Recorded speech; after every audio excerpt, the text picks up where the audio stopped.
In 1907, Britain and France embraced Russia. They used honey, in a triple alliance, Britain, France, and Russia. And the honey that they used to trap Russia was that if we win the war that's coming with the Ottoman Empire, you will get Constantinople, which is what Russia wants. But they promised Russia one thing through the front door, and they took it back through the back door, like what they did to the Arabs. These are people with PhDs in deception. If they tell you that the sun is shining, don't believe them. Go outside and look up in the sky, see whether the sun is shining. When the Russian army had fought in the First World War and had suffered the most losses, the brunt of the kill were Russians. And they were now winning the war. And the Ottoman Empire was collapsing. And the Russian army is only an arm's length away from Constantinople. They don't want Russia to get Constantinople. No. So what did they do? Russian Jews organized and executed the Bolshevik Revolution, which overthrew the Russian monarchy. They killed the Tsar and the whole family, overthrew the government, and took Russia out of the war. So the Russian army had to stop in its tracks and could not go to Constantinople. In other words, the Russian Jews stabbed Russia in the back. They did more than that. They brought communism. Communism is not Russian. These dum-dums don't understand. Communism was created to destroy Russia. Why don't these dum-dums understand it? Communism is not Russian. Communism was created to destroy Russia, to destroy the Russian Orthodox Church. So they brought communism in the Soviet Union. And for the next 60, 70 years, this Zionist-created entity called the Soviet Union waged war on religion, waged war on the Russian Orthodox Church, killed the priests, closed down the monasteries and churches and so on. 60, 70 years. And then, when the appropriate time came and Israel came into being, it is this same Soviet Union which opened the doors for millions of Russian Jews to now migrate to Israel. If you go to Israel today, you might believe you're in Russia. So many people speaking Russian. These are the Russian Jews. And then the Soviet Union, 6 years after Israel came into being, did something strange and mysterious. Crimea is Russian territory. Crimea is a part of Russia. The Soviet Union decided to give Crimea as a gift to Ukraine. Why did they do that? The historians don't tell you. So let Imran tell you. They gave Crimea to Ukraine in order to stab Russia in the back one more time. Because if Russia loses Crimea, it will enhance Israel's security. The Russian Navy is based in Crimea, and there's a straight line from Crimea to Constantinople. To get out of the Black Sea and to get into the Mediterranean Sea, you got to pass through the Bosphorus. And the city of Constantinople is located right there on the Bosphorus. So they gave Crimea as a gift to Ukraine. They never bothered to consult the people of Crimea and get their consent. No. They never bothered to seek the permission of the Russian people. No. But Washington doesn't want to hear that. The foolish man who now sits in the White House of the United States, the foolish man who would like to pretend that he's a man of wisdom, he doesn't want to hear. But what are the rights of the Russian people? Were they not violated? Do they not have the right to correct Iran and recover the territory which was unjustly taken away from them on Israel's behalf? Obama doesn't want to hear that. It's inconvenient for them. But in this masjid, we will expose whether it's convenient to you or not. They did more than that. Not only did they give Crimea to Ukraine, but earlier on they gave eastern Ukraine. Eastern, part of the now eastern Ukraine was Russian. It was Russian. And the Soviet Union gave it as a gift to Ukraine. Why is it being given to Ukraine?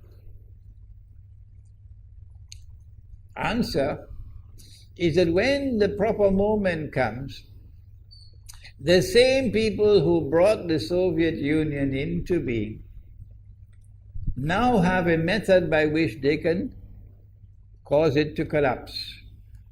The method that they're using now in Venezuela, popular demonstrations, they did it in Egypt, they did it in Tunisia. They are masters of that. They did it with the Soviet Union. I used to think that the Soviet Union collapsed because of Allah's kindness. But I was wrong. No, it was the Zionists who brought down the Soviet Union because they didn't need it anymore. Like tomorrow they wouldn't need you anymore, Saudi Arabia. And they wouldn't need you anymore, Islamabad. When will you understand that? They'll just throw you to the dogs. You served them long enough. So they brought down the Soviet Union. Why? So that Ukraine might emerge as an independent state. That's danger for Russia. They've prepared the way.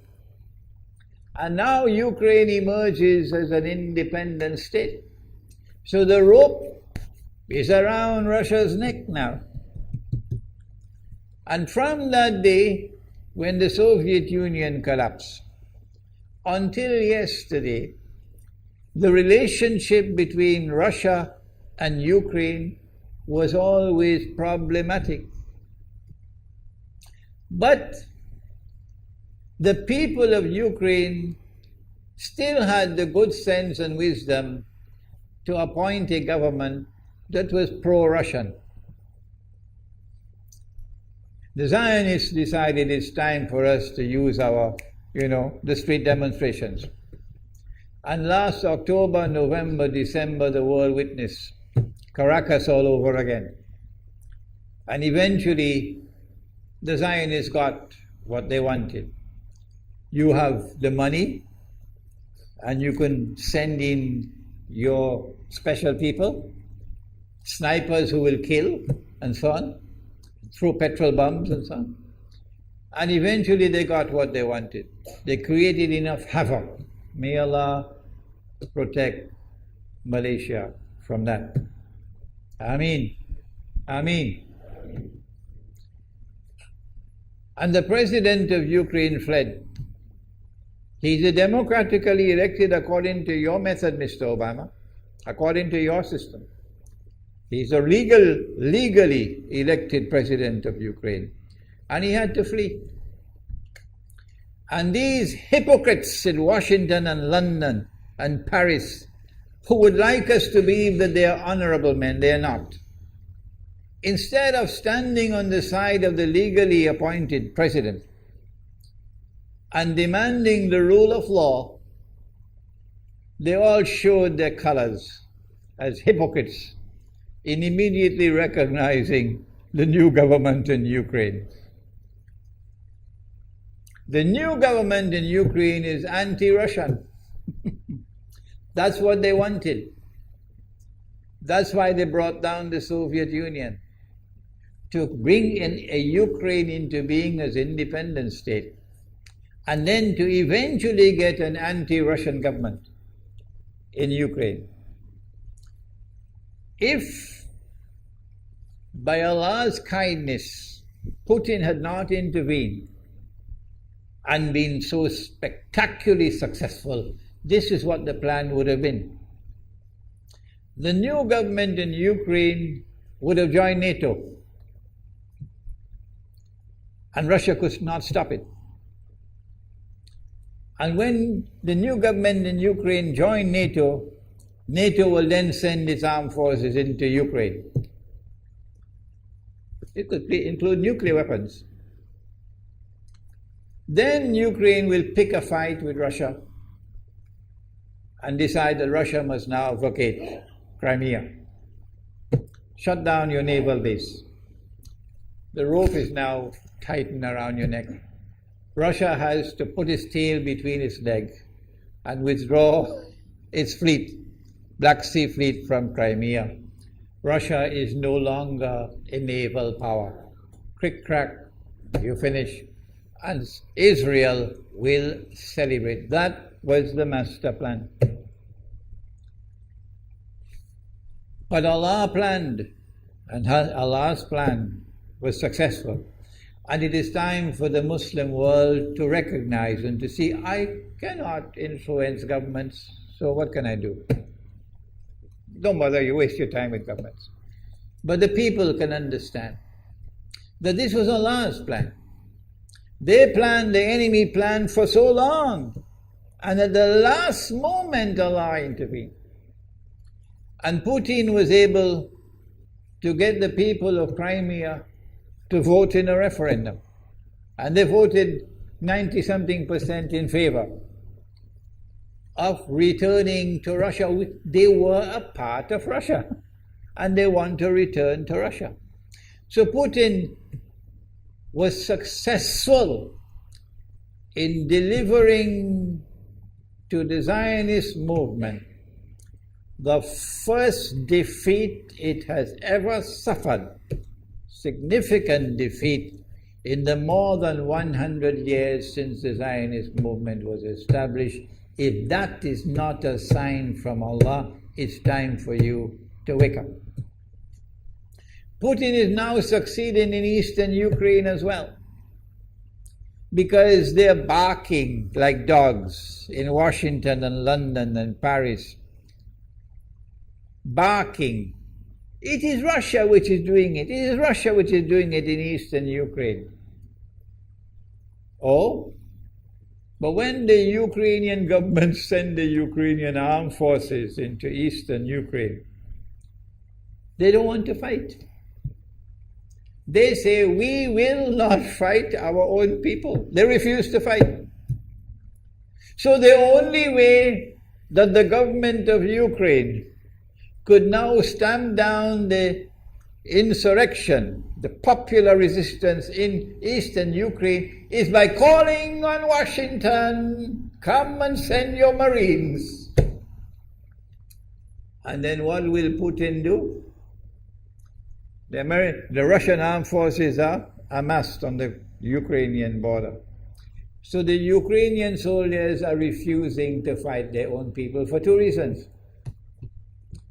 Number one, why should we do your dirty work for you? We're not going to fight our own people. That's not what soldiers are for. And number two, if we make the mistake of using guns on these Russian-speaking Ukrainians, what will the Russian army do to us tomorrow? And they have already said, Putin has already said, we are going to intervene to defend our people. He's already said it plainly. The writing is on the wall. Putin has won a victory in Crimea. Whether governments like it or not, whether governments vote this way or that way, is now irrelevant, because we all know that they have to vote where the butter is. Putin is on his road to a second victory in Ukraine. And they can't take defeat after defeat. So the writing is on the wall. Exactly as Nabi Muhammad alayhi salatu wasalam has said, that we're now moving towards the malhama. How long will it take? I don't know, and you don't know.